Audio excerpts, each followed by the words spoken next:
All right. Higher Calling Podcast, episode number 15. Today I have with me Mr. Brandon Luckett.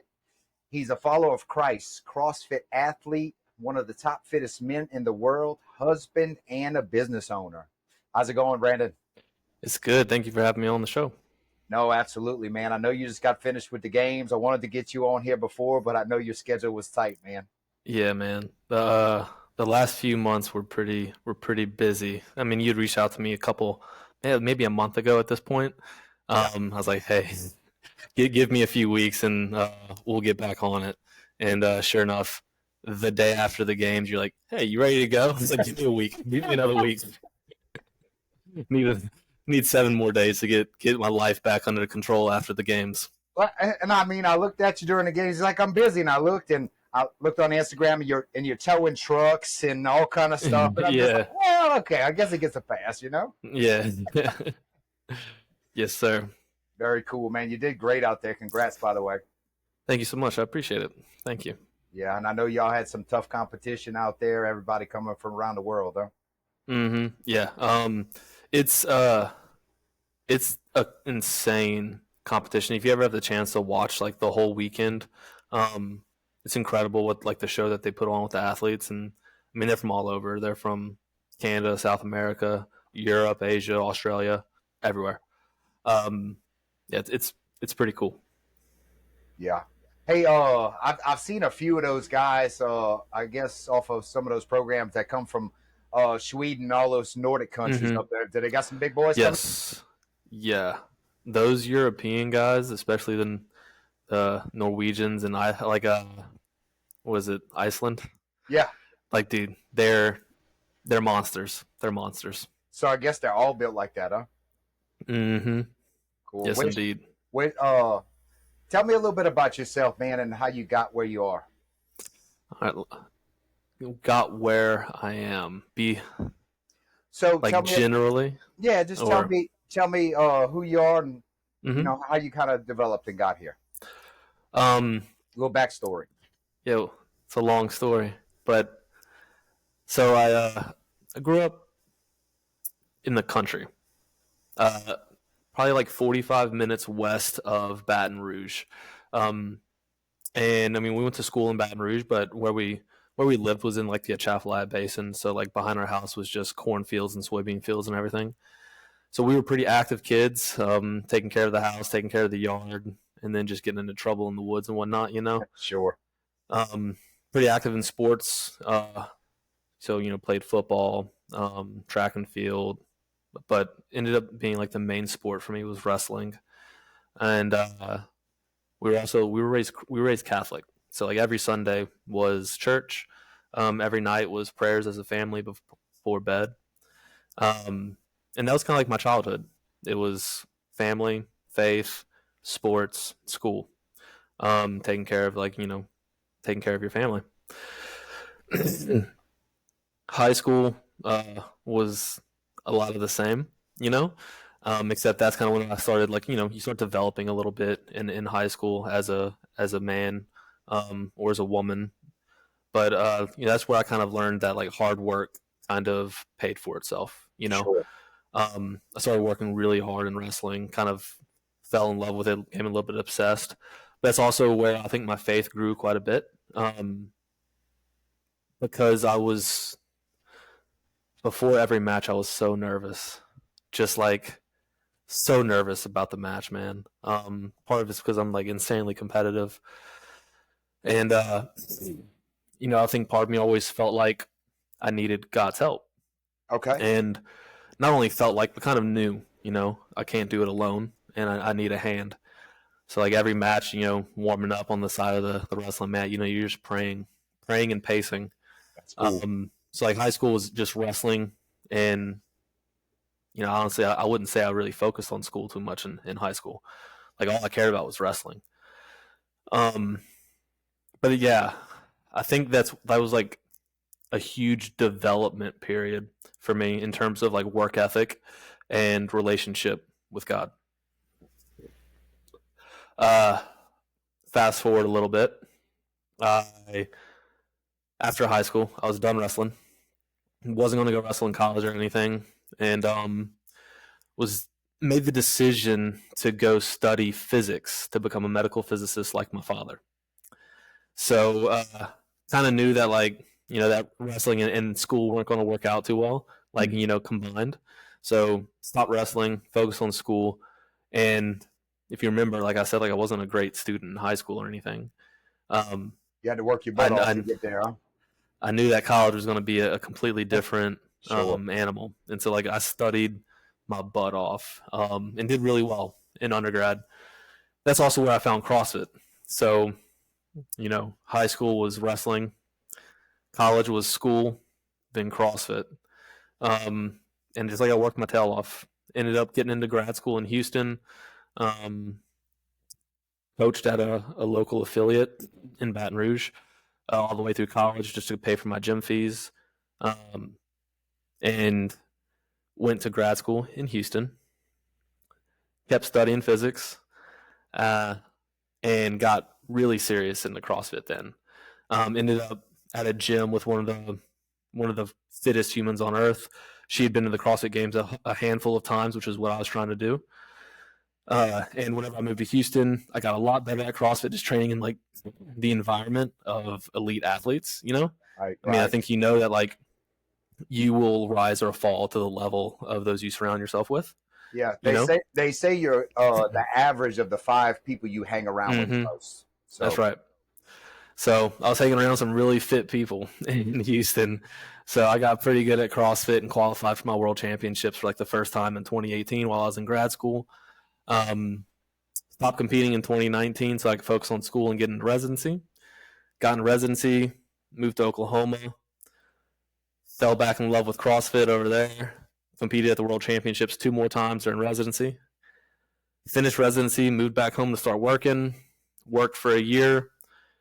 The same girl that I was training with in Houston, her and this other guy that I was training with, like that got me really good at the sport.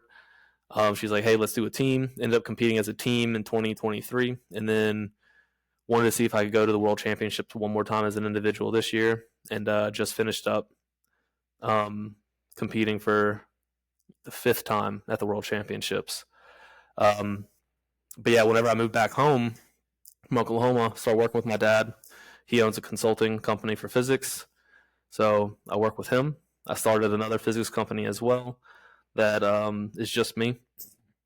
So that is my main hustle is medical physics. And that's kind of why I decided to stop competing in CrossFit in 2022. But uh, that was also when I started the Imam company. It's kind of felt like I was strapped for time, and training as a competitive athlete just wasn't really an option anymore, especially like during that first year moving back home and working. So I just started writing like 30-minute workouts and then putting them on Instagram. People started asking about them. They started asking for like daily programs and whatnot. And even though like I never really thought I was going to sell a program, uh-huh. I had enough people get interested in it, and it's like, oh, maybe we can do this. So my brother-in-law and I started the Imam company, and now we have like 600 members, and it's a little bit Excellent. more than a side hustle at this point. Sure. So uh, that I mean, that's the long story short. Yeah. Uh, um, but that whole time, I mean, there's a lot of moments of fear of failure, a lot of moments of feeling terribly weak, a lot of moments of feeling terribly vulnerable, and like I felt like prayer and reliance on God has always been like a massive part of my journey. I mean, like you said, Amen. like I kind of burn the candle at both ends, Mm. um, and a lot of times I feel like I'm just crumbling, you know. I know. And so I pull on faith quite a bit um, as a source of comfort, strength, and will. Yeah, and I mean, faith is a powerful thing because it's faith is the evidence of things unseen and Mm-hmm. a things a presence of things hoped for. And uh, like I was telling you before we started, the Lord put it on my heart to do this 2 years ago, and I resisted, and I finally started, and I told my buddy Tim, I said, I don't know if this thing's going to work, and he says, the Lord told you to do it, right? I said, yeah. He says, well, if he wants it to happen, it's going to Yeah, work. And if that's right. he didn't and it was just you, then it's not going to work. And I was like, Yep. Yeah. Um, it was a realization I had actually quite recently. Is like there's so many unknowns in our life, right? Unknown of where work's going to end up, where it'll go, where we'll live, what our future will look like, where the how we're going to make ends meet, whatever it might be. There's so many unknowns in our future, and like I realized, like I think we're supposed to have those unknowns. I think we're supposed to have those questions. We're not meant to know the future and like what's going to turn out. And God always reveals what we need, like the next path, like the next step forward that we like. He always reveals it when we need it. yeah. It might not be when we want it, but it's always when we need it. It's always when it's time. Like he reveals the answer. No, I do. And the same guy that was telling me this, I kind of lean on him for spiritual advice a lot. Very wise guy, knows the book pretty well. And basically, he was telling me, he said, when you're in the woods and you can't see, but you have a candlelight in front of you, just say, and you could see the next step. And he said, that's the faith building process. Yeah. And he actually prophesied over me one time. And I said, I don't know what's going to happen. He says, the Lord told me about you. He said, he can't tell you what it's going to end up like, because if he did, you would think it was you. Mm-hmm. And he said, he wants you to know it's him. And I was like, wow, so Yeah. that is pretty cool what you said. And I do know what Yeah. you said, because that's a very cool thing to have that Yeah. faith building thing, and just step by step, day by day, he's walking with you, man. And that's a powerful thing to hear his voice. It's a hard thing to put all your trust in something that you can't touch, can't see, but you can feel it. You know what I'm saying?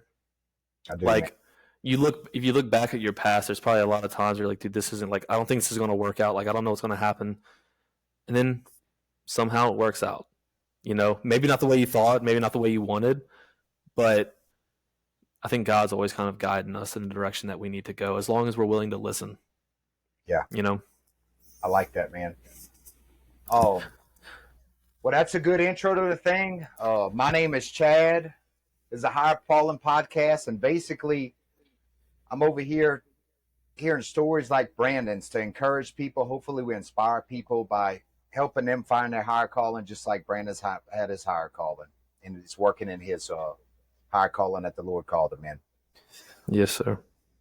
Brandon, you got a funny story that you remember about your life?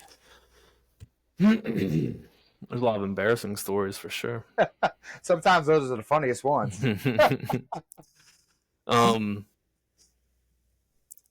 So my wife, I told you I was a wrestler, right? Yes, sir. I remember probably whenever I was like a freshman in high school, I remember seeing this girl at a wrestling tournament. I thought she was gorgeous. Like, I thought she was beautiful. But she was obviously with one of the guys from a different team. That's when I was a freshman. I remember seeing this girl at a tournament. That's the only time I ever saw her.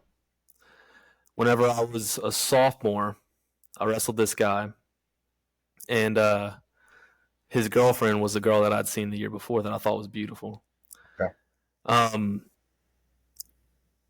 And then when I was a senior, 2 years later, I was on a student ministry retreat. And I meet this girl. And it's the girl that I'd seen when I was a freshman. Okay. And the girl that was dating this wrestler whenever I was a sophomore that I had wrestled. And later that year, she ended up breaking up with this guy. And she became my wife. But wow, okay. we met when we were seniors in high school. Uh-huh. Her boyfriend had beat me the first time we wrestled. Oh, man. The second time, and I didn't know this girl when we were wrestling. All I thought was like, oh, that's an attractive person, right? I thought that's an attractive woman. Sure.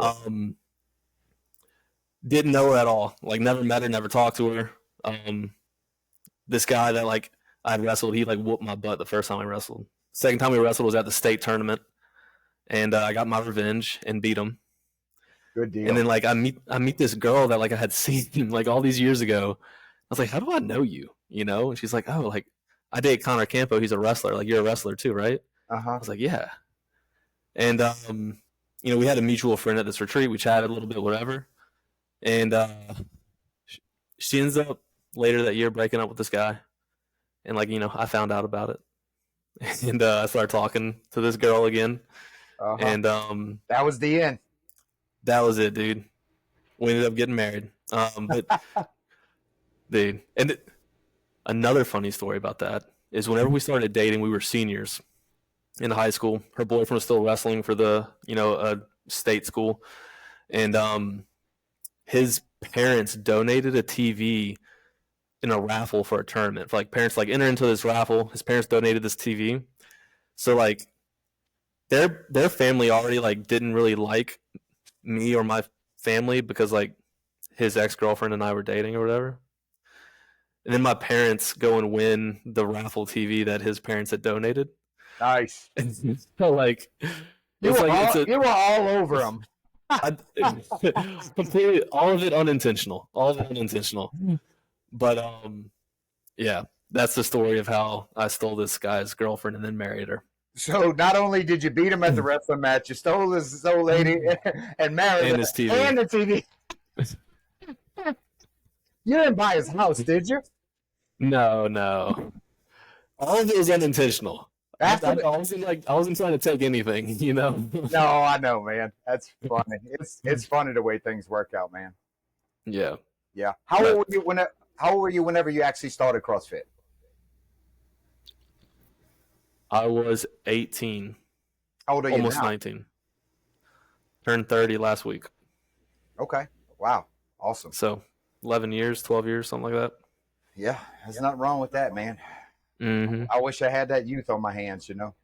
Yeah. What It used to course- like I used to want to do like triathlons and whatnot, but as soon as I got hooked on CrossFit, I was like, dude, this is super cool. So kind of Yeah. dived into it. Oh yeah, it is very cool. It's just cool to be around encouraging people, you know, doing physical stuff, getting better. Definitely. And like I was telling you in the warm up, man, I was over there training and just trying to be competitive. I tweaked something in my back and I'm still coming back lifting. Yep. It's so addictive. It is. Indeed it is. Very cool.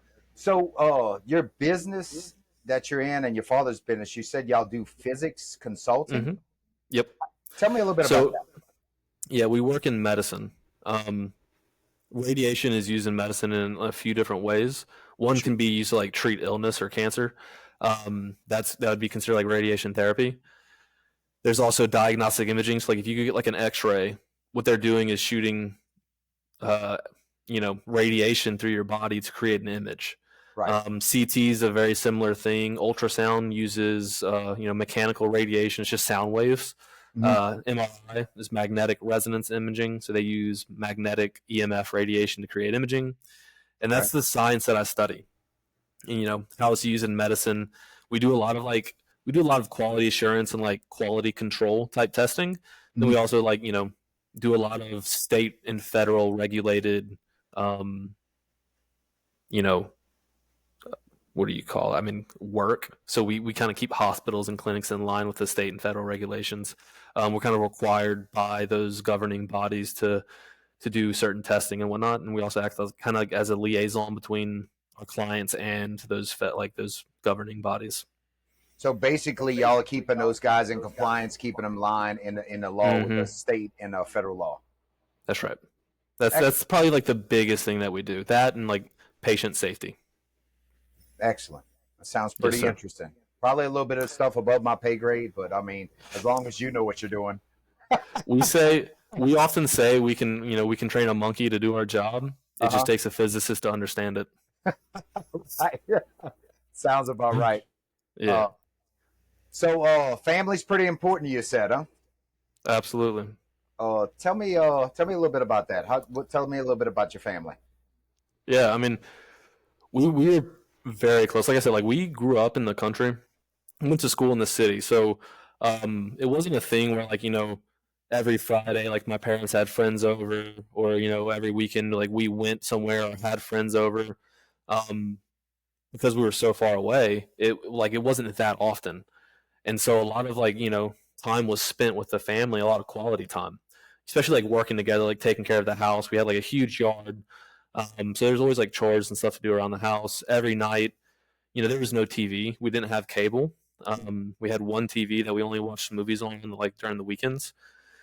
So every night was like dinners around the dinner table together talking, which is actually probably pretty rare these days. It takes quite a lot of effort. Very rare. Um, you know, every day when my parents got home, they would sit in the living room and have like kind of wind down and just talk. And we were always there with them, like doing homework or just like sitting and talking with them. So there was a ton of quality time, with my brother, my sister, and then like my parents. Um, so like even now, like we're like extremely close knit. Um, and You're still close with your brothers and sisters? oh yeah, Excellent. 100%. Good. Like my brother-in-law is my business partner. My sister and my my sister and my sister-in-law are like best friends with my wife. Um, like my in-laws are very close with my parents, so it's just like I mean we're all the closest friends that I have, you know.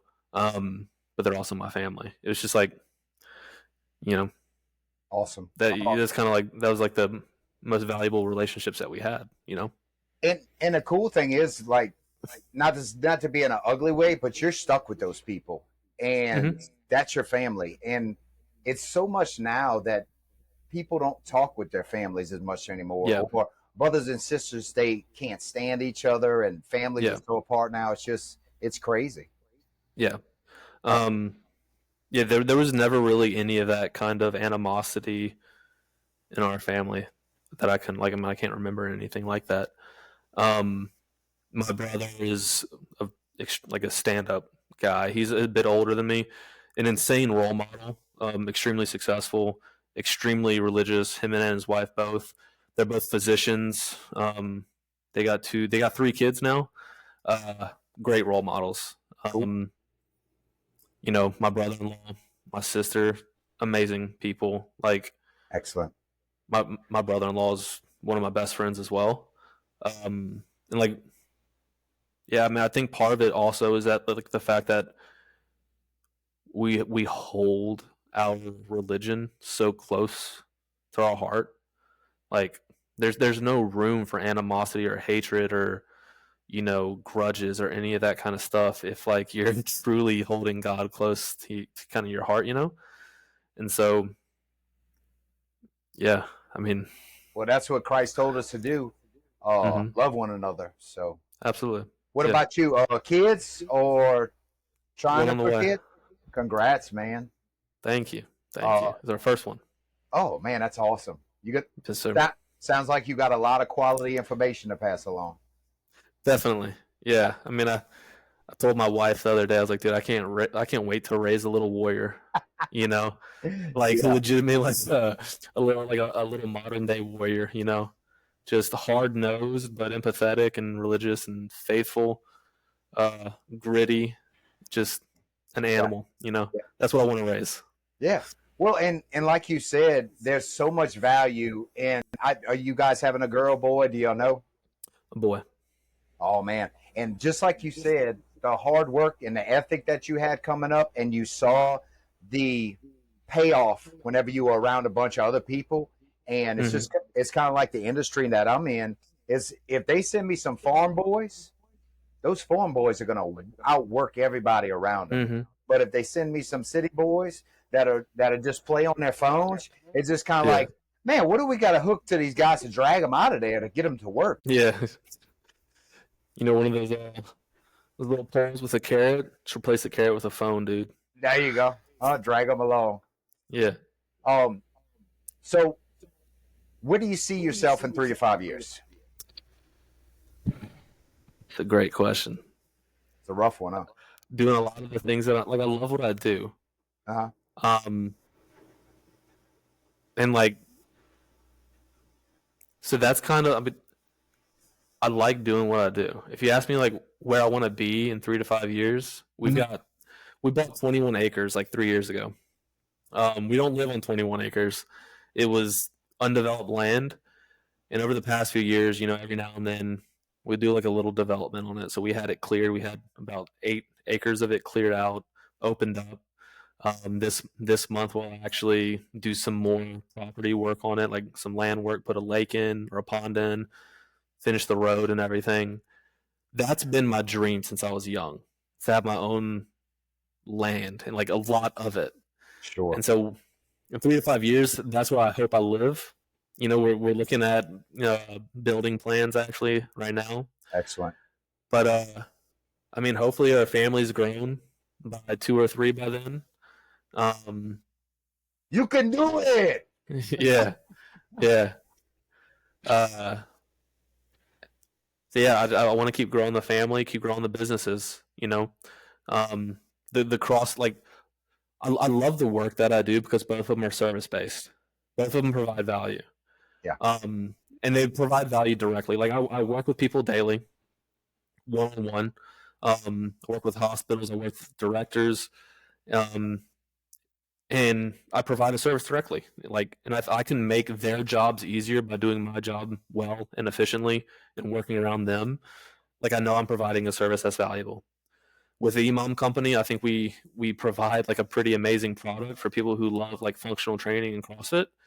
It's one of the most efficient programs out there, to be quite honest, which is like why I created it. Sure. And I get messages all the time that they truly like they fell back in love with training and whatnot.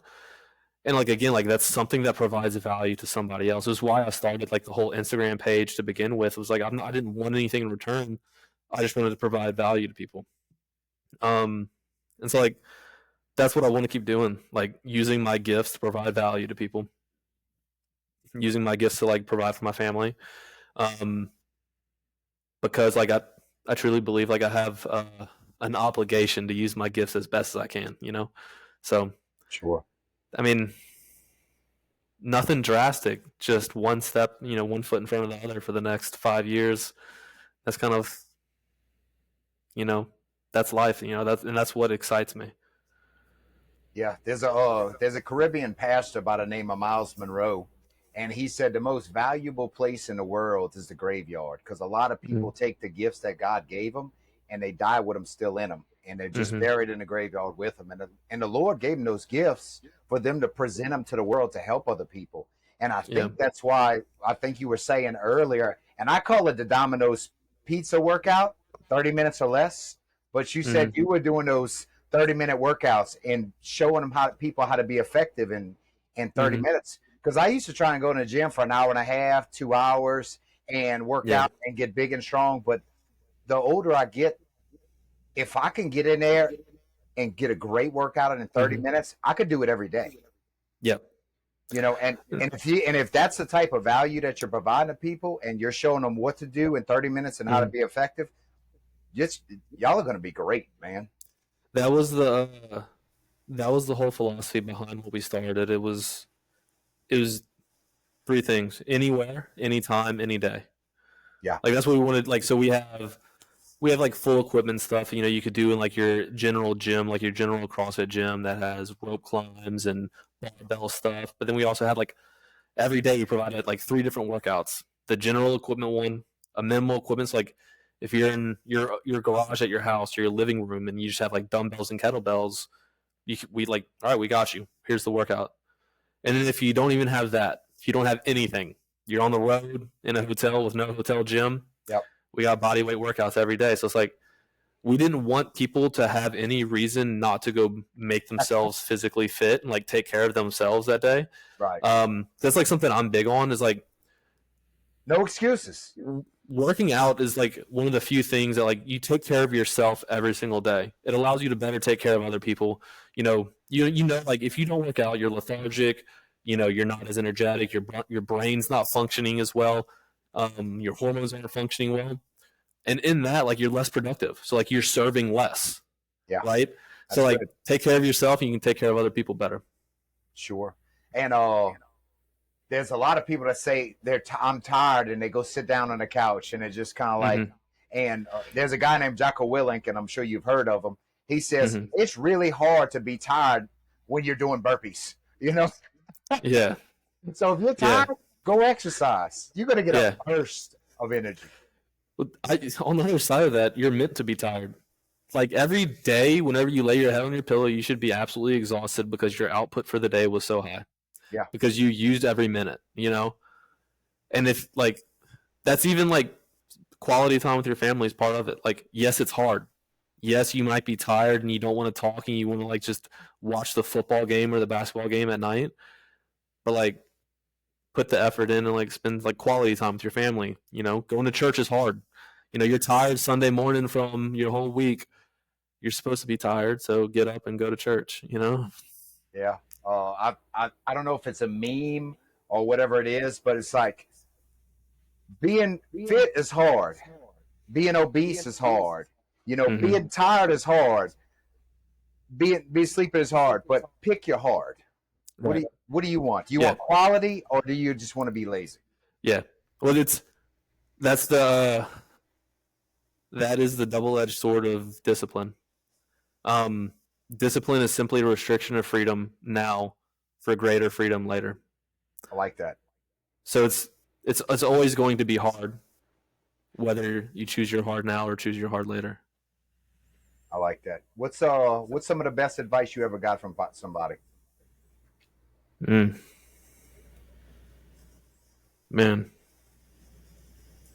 I think a big one is end your day on gratitude. And that's what prayer for me is at night. We end our day with gratitude. Some people might call it their wins for the day. And like anything for the day, even if it's a crappy day, like even if the things just didn't go your way that day, there's lessons in that day. There's a lot of lessons in failure. So like every day, I'm thankful for the good and I'm thankful for the bad. And it's hard to be depressed when you end your day grateful. It's hard to wake up the next day unmotivated to attack your work that day because you went to bed grateful for everything that you had that day. So you wake up grateful and you're ready to go back to it. Like it just keeps you moving forward. Like I also know that like all of those things don't come from me. Like the results are not mine, they're his. It's something like I say to myself quite often, and that like helps me take a little pressure off myself and like I can do all the work that I can do, but ultimately I only have so much say in my path. And so, I say like the work is mine, the results are his. Give him the glory. Mm-hmm. I like that. Yeah, because I'm sure you've heard this before, and I'm sure you love it. I can do all things through Christ who strengthens me. Because absolutely, it's not me. Because if it was me, I'd mess it all up. That's right. That's right. Yeah, and I've heard Steve Harvey say that many times. He said, "Man, you got to start off with gratitude. Mm-hmm. It's just gratitude for the things you have, and it might be small things, but I've been out the country. I've been to Mexico. I've been to some other places, and those people, if you got a roof over your head, clothes on your back, you got food in your belly, you're richer than most parts of the world, and we just take that for granted here. Yeah, it's a game of comparisons, man. That's right. That's right.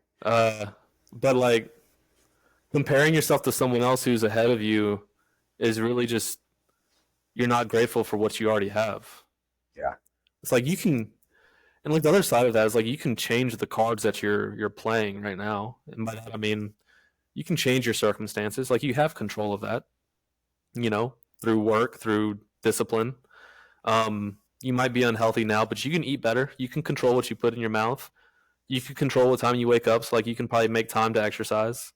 You can control the schedule of you and your family, and there's a lot of control you have over your outcomes. You don't have a control over all of them, certainly. Like if you're always comparing yourself to like other people and like what they have and you don't, you're gonna be a pretty unhappy person. Sure. But like if you look internally, you're like, dude, look at what I have. I don't need anything else. Yeah. And if you're waking up day after day and going to sleep day after day, and you're healthy and you're fed, you got a meal, you got a roof over your head, you're pretty dang lucky. And like things are okay. And the fact that you get to keep waking up means you get to keep you can keep working towards goals that you can set for yourself, and you keep changing your future.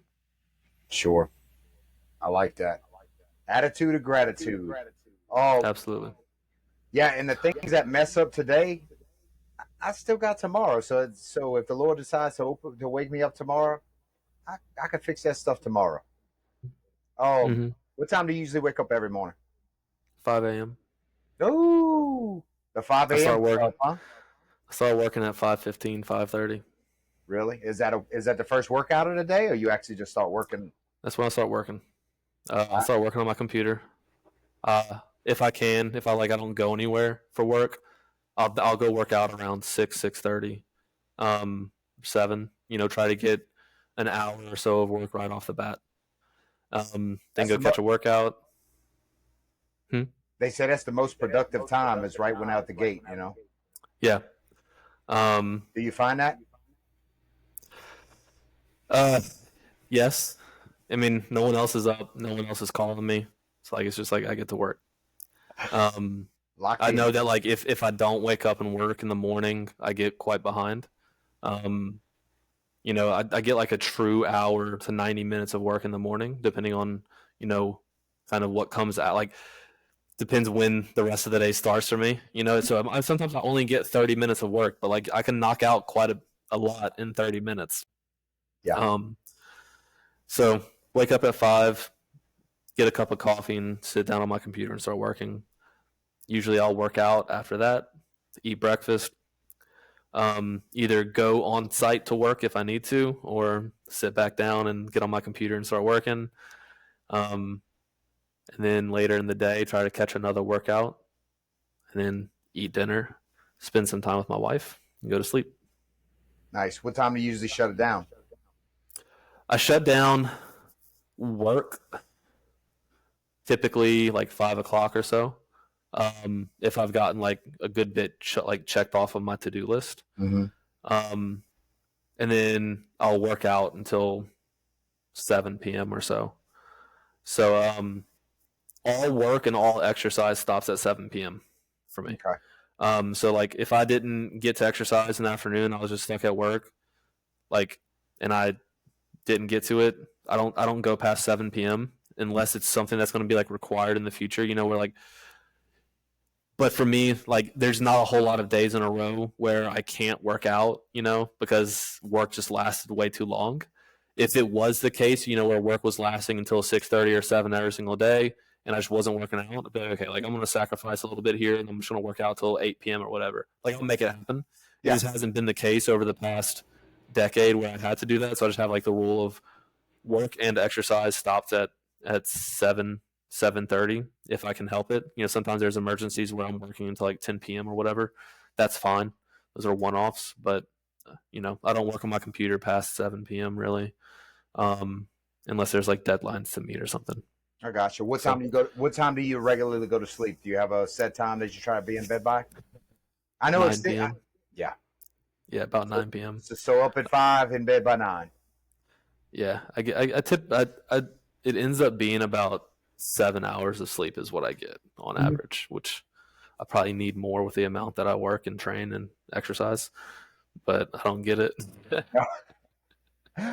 What I found is the older I get, I need a little bit more sleep, but I used to be able to thrive on 5 to 7. Yeah. But, I can't. Five would have me in a coma.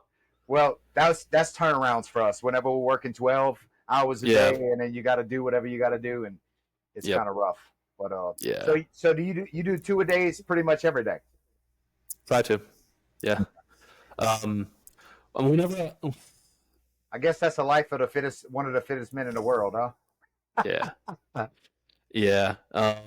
It's a bit habit now. I mean, there was a time period where I was only training once a day, and felt fine.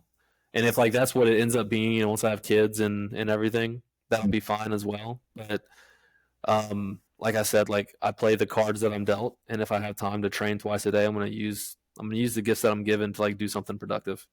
So as long as work is taken care of, as long as family is taken care of, I'll use the rest of the time to use the gifts that I've got, and that's to work and exercise. There's nothing else for me to do. I like it, man. I like it. What's one of the greatest victories or learning experiences you've had so far from all of this? Hmm. There are a lot of lessons in failure, and I think like the greatest lesson in life is that as long as you have like another day, like you can keep chasing the things that matter to you. And like there is never an excuse to stop. And like that's that's kind of the basis of every day for me. It's like there's a lot of things that like I would like to chase. There's a lot of goals that I have in life. And so as long as I have like air in my lungs, I'm gonna keep chasing them. And failure is simply a learning opportunity. And if you're trying hard, like you will continue to fail. Like there are amazing lessons and learning opportunities in failure. Um, I and I also remember that like it is never solely my efforts that get me the results that I have got or that I want, right? Like there's not only a physical team behind me, like my wife and my family and friends and mentors and coaches, but there's also like the gift of every single day that I like the gifts that I've been given by God. The daily gifts that I've been given, the talents, the upbringing, the foundations, like all of it is a gift that I've received. And so like I feel like this immense desire to play those gifts as well as I can in this life. Yeah. You might as well get as much yardage out of this thing you can, because you've been given so much. Well, I think you're required to. Yeah. Like you're obligated to. Like, could you imagine having the best deck of cards and losing the hand? Yeah. Or just throwing them away. Or just not playing them, dude.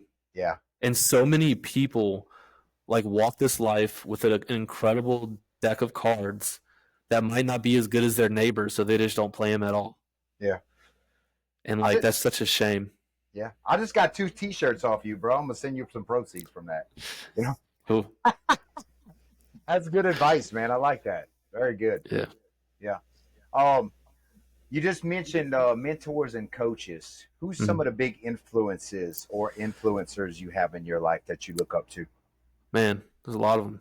My dad was a big factor in my life. Extremely hard worker, amazing father. Both my parents, as a matter of fact. Like, I mean, my mom was one of the hardest workers that I know. Excellent. They developed like a decent foundation of faith in us and like religion, understanding of religion. I'm very close friends with the priest that married my wife and I, and he's been a source of like a confidant and a guide through a lot of like difficult times. Wonderful. My wife is my complementary opposite. Like I'm extremely emotional, like sometimes anxious driven, which like has definitely been worked on the past few years, and like I've kind of dealt with that quite a bit. But like, sure, stressful guy, and she is logarithmic. She is calculated. She is calm. Excellent. Yeah, her father is another source of a lot of advice for me. One of the smartest guys I know. Wrestling coaches in the past have been incredible mentors. Businessmen that I've met. I got a few business mentors as well. A couple of them that are extremely successful in their life. Both men of God. So there's a lot of people that I rely on for advice, for a listening ear, and I'm not afraid to talk to them. That's awesome, man. It's very inspirational. Yes, sir. Sound like you surrounded with a great group, man. I do my best. Yeah, that's good. Yeah. Following a man upstairs and get a great group around you, man. You almost can't go wrong. That's right. Yeah, you can't go wrong. You can go wrong. Well, it sounds like you're walking down the right road. So they've helped me find my way a time or two. Yeah, it's always good to have somebody be like, "Hey, you're getting off the path a little bit." Yeah, and that's what real friends are. The ones that'll actually, sure. Tell you, "Hey, buddy, this is where you're at right now," and let's lock in, man. Yep. What's some of the craziest things you've ever seen, like at the CrossFit Games? Man, this year someone died. Oh wow, Yeah. what exactly happened? Can you talk about it, or? Yeah. It was the first event at the CrossFit Games this year. Started off with a 3.5 mile run, finished with a half-mile open water swim. And one of the athletes who was in the lead um, went underwater like 50 meters from the finish line and no one saw him. Oh my gosh. Yeah. And is I it like mean, this is a bad swimmer? This guy's world class. yeah, he was I believe he was like a collegiate water polo player. Um, and like the video footage doesn't show him struggling to stay afloat. He just like kind of went under. So like What's I know we don't know like the official report from it. Like there's a third party investigation going on with it. still? Yeah. I mean, this was just like a couple weeks ago. Hmm. I don't think he drowned. He was 50 meters from the finish line, and like didn't really. I didn't see any signs of distress, like calling for anybody or anything. Mhm.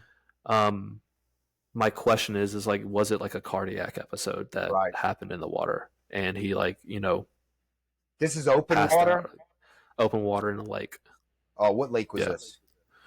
I don't remember the name of the lake. But I'm just saying, it's not open to like big fish or anything like that. No. It's like a man-made lake. Nothing grabbed him and took him under. Okay. Wow. That is crazy, man. Yeah. I mean, it was pretty apparent that something was wrong because he was breaststroking early on, or like flipping on his back to breathe. And y'all Which are is not y'all are front stroking the whole time trying to get it. we're freestyling for the Yeah. most part. So like it seemed like he was struggling with something internally, physically. Wow.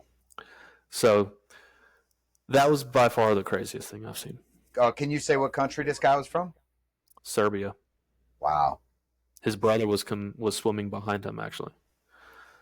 His brother was competing. Wow. Mhm. And I Yeah. guess with something like that, he knew something was wrong, and he couldn't let up. He didn't want to let anybody down or himself, I guess. Yeah. Yeah, I mean, his brother came out of the water and was like, "Where's my brother?"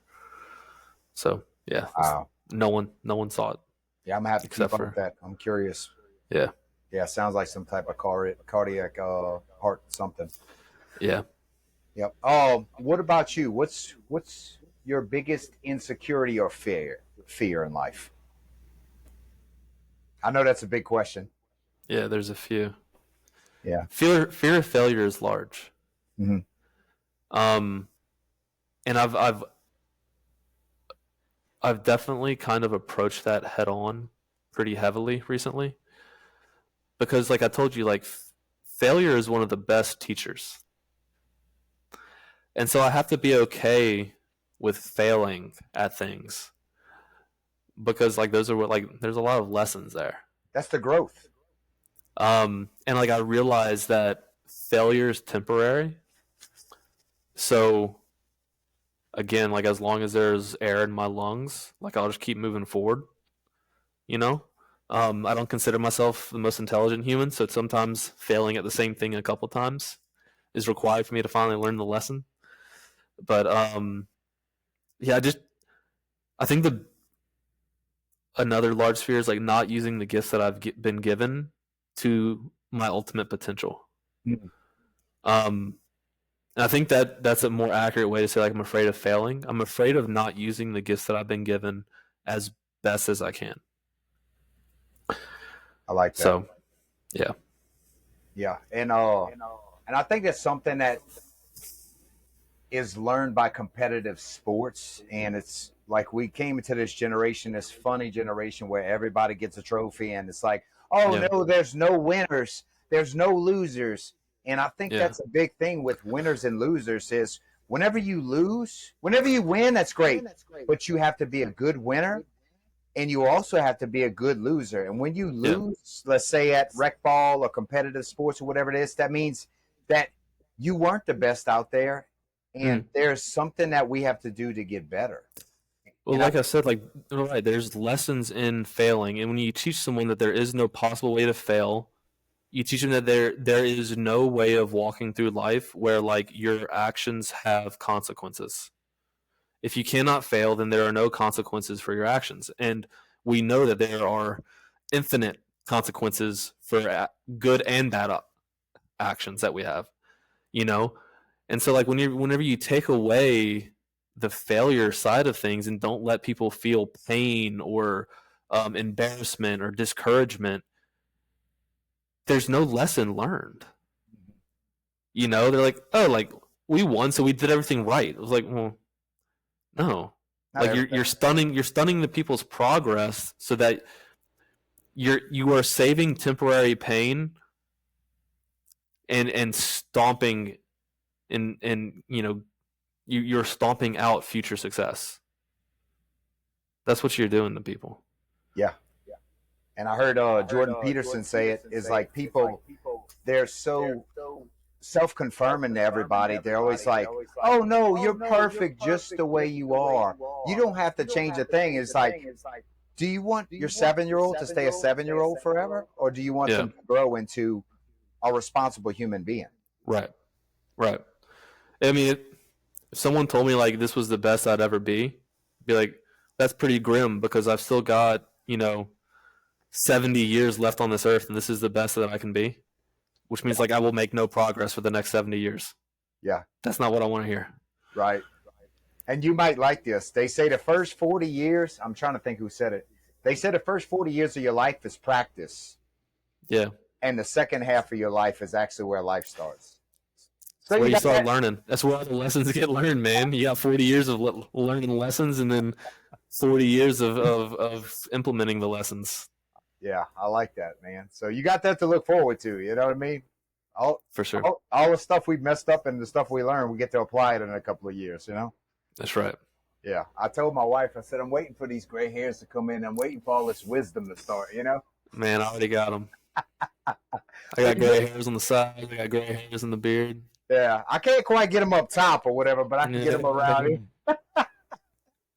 I'm good with that. Yeah. What is your greatest learning experience through all this so far? I mean, I think we touched on it. That failure is necessary to learn. Okay. It's not something to be feared. It's something to kind of be welcomed. And like to always keep moving forward. Like you can take small steps forward and make progress. You don't have to be an overnight success, and like in fact, it's unlikely that you will be. And so it's just like 1% improvements every year. They add up. I say if you improve 1% every day, and I tried to do the math on it, it adds up to be like 1,000% better at the end of the year. It doesn't turn out to be 365% better. Yeah, it's compounding interest. Yeah. I heard somebody say incremental improvement is unstoppable because nobody sees it except you. Yeah, I mean, like I said, it doesn't have to be massive steps every year. Like if you want to be a millionaire, it doesn't take incredible financial savviness to become a millionaire. It just takes a little bit of discipline continuously over a long period of time. If you want to be an insanely fit human, it doesn't take having to run marathons every day. You don't have to go on like some insane diet. It's about like consistent wins every single day of like eating real nutrient foods and like being disciplined and saying no to your indulgences every once, like regularly, and doing a moderate amount of exercise every day. And like over time, like the wins add up and like you become insanely fit. If you want to be a good Catholic, it's not like, oh, I gotta go read the Bible today. It's no like you go to church every Sunday. You say your prayers at night. You listen to scripture. You just do a little bit every day. Mm-hmm. And like you can accomplish anything you want by like just taking small steps towards it continuously. It's the story of like the turtle and the hare. It's like just dude, you don't have to get there fast. Like there's no rush. You just have to keep doing it every day. I like it. What's your biggest sense of accomplishment so far with all the stuff that you got? I know you're not a proud guy or anything, but what are you what's your biggest one so far? um, honestly, my wife and I have learned so much about each other and ourselves over the past few years that we have become a pretty massive team. Um, and like understand each other through all of the things that we do. That I'm more proud of that than I am any other accomplishment. I think it's probably off the wall and probably not like it's not just me. It's like she's my teammate. Yeah. Um, and so I'm more proud of that than I am anything.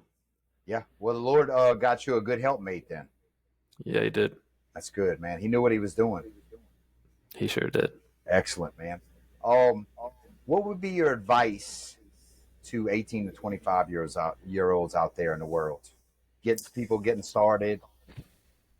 Work your tail off at everything, and remember that like it is not just you playing this game. 'Cause, like life is really just a game, you know. And so the goal is to keep playing. Um, and end your day on gratitude. Like work your tail off and end your day on gratitude, and remember that it doesn't come from you. Like that's just ego driven, thinking that you're doing everything yourself. Even if you don't believe in God, there's hundreds of people who have helped get you where you are today. There's no self-made man out there, you know. Um, and so like I think there's so much to be learned, but it all takes effort and energy output and willingness to like dare and risk and fail. And I think it's the best teacher as well. It's experience. Like it. Yeah. What do you think? I mean, you grew up in Louisiana, right? Mm-hmm. So, what do you think one of the biggest thing that holds people back in Louisiana? In Because Louisiana? yeah, because Louisiana's, and I'm sure you've seen a little bit of it, but Louisiana is one of the poorest performing uh, states as far as education and poverty and stuff like that. What do you think one of the main problems is out there that you've seen? Parents. Parents? Okay. Can you I elaborate on mean, that? everything starts with like the parents.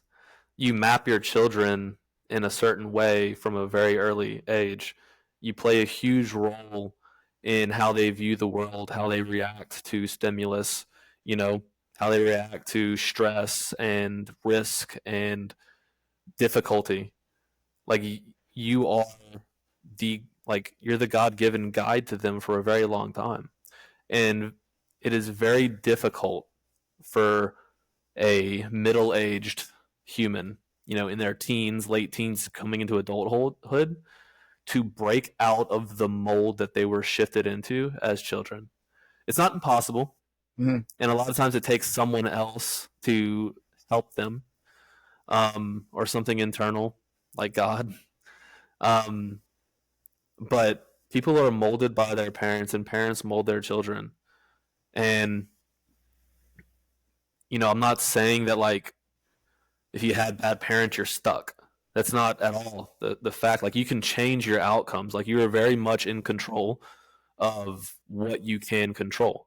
Mhm. You can control your daily habits, your effort, your willingness, but a huge part of your makeup is how you're mapped by your parents early on.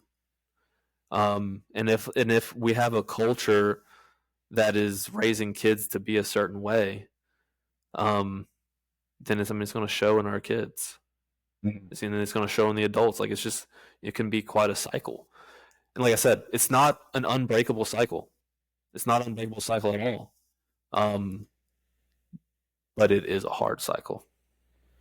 I agree, man. And one of the things that I've seen coming up, and I grew up over here, I guess towards the New Orleans, Baton Rouge area, is a lot of fatherless homes. Mm-hmm. because the government kind of incentivized single parents and stuff. Mm-hmm. And you grew up with a mother and father, and then they put a good work ethic in you.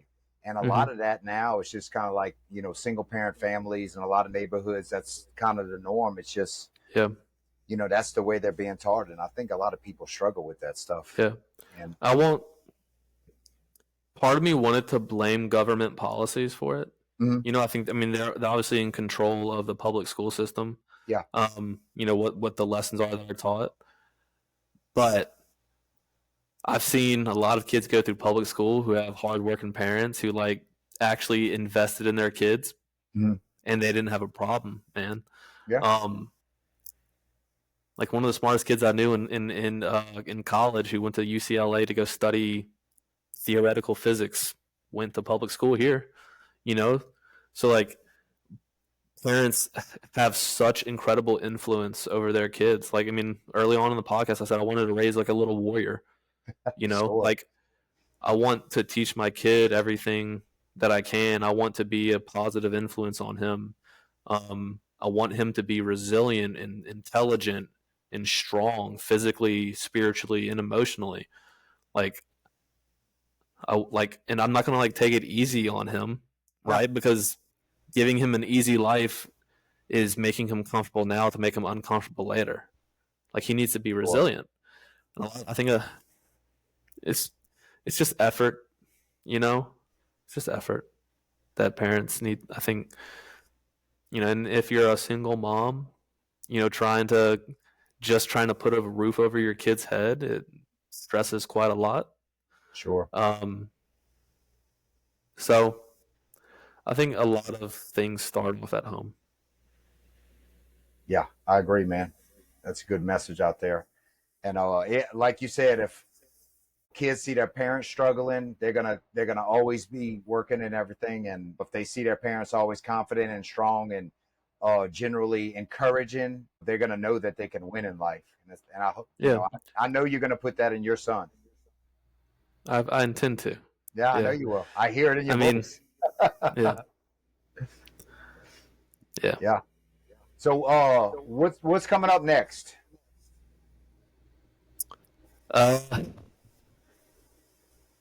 Man, the competitive season of CrossFit's really hard. It's like 6 months long. The last 3 months are really hard to balance work and business.